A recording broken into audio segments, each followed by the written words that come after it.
Robotic Process Automation, or RPA, is the capability of transferring work instead of being onshore or offshore, that you transfer it to virtual employees, so robots essentially. What that means is that you can have increase in efficiency and decrease in the cost because it operates through the user interface. Boring way of saying that it does basically what humans do, then it means that you can operate it anywhere in the world and achieve those benefits.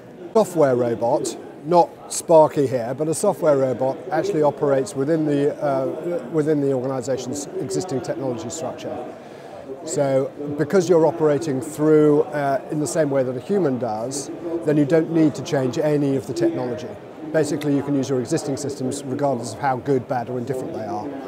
The nirvana, of course, is you go to a full instance of ERP, but that's incredibly expensive to do and it takes a long time to actually do. And if you think about there are 1,500 shared service operations across Europe, 80% of those don't have an ERP system. So this is where robotics come in, that you can actually fill the gap without necessarily going through that investment. It cuts across geography, because it can be in any language. It cuts across sector, so it can be any industry. So for instance, we're talking to banks, insurance companies, manufacturers, pharmaceutical businesses, telecommunications companies, and it's appropriate for all. And the best thing is that it cuts across function. So there are processes in finance and accounting, in procurement and in HR, and indeed in industry-specific processes that can be automated. The huge advantage about RPA, Robotic Process Automation, is that you can achieve massive savings in cost and increases in efficiency without changing the technology at the same time. So for instance, in one of our clients, they had an offshore located operation, 1,000 people. We've taken all those 1,000 people, and it was a captive, so they weren't paying a service provider any margin. We're reducing that number by over 50%, whilst increasing the efficiency of the business to 99% and reducing attrition by 5% at the same time.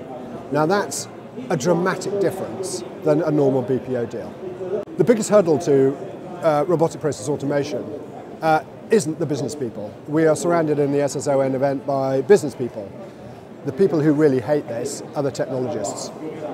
IT see this as a threat because they want to put in their big shiny new system.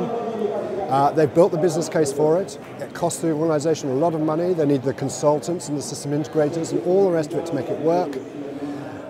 And actually, robotic process automation can achieve the same or better savings without any of that investment. So my suggestion is you can trial it, pilot it inside your organisation using the technology or using a service provider. Just go ahead and do it. Try it out. The cost of doing it is almost zero. Pick a process that's causing you the most pain, where people are just transferring information from one system to another. Put a couple of robots on it, try it out, and then see what the benefits it can actually provide a shared service operation. The shared service and outsourcing network is a critically important part of the development of shared service outsourcing and the emerging area about GBS, so Global Business Services. The huge advantage that the SSON has is its depth and network. So the conference scene both in the US, which our organisation supports, and the European operation sees huge value in aligning ourselves with the SSON. Not because we see it as an opportunity to sell, but because we see it as an opportunity to learn. We learn what the practitioners within the business and within the markets are actually talking about, and we can then adapt our offerings and our services as a result of that.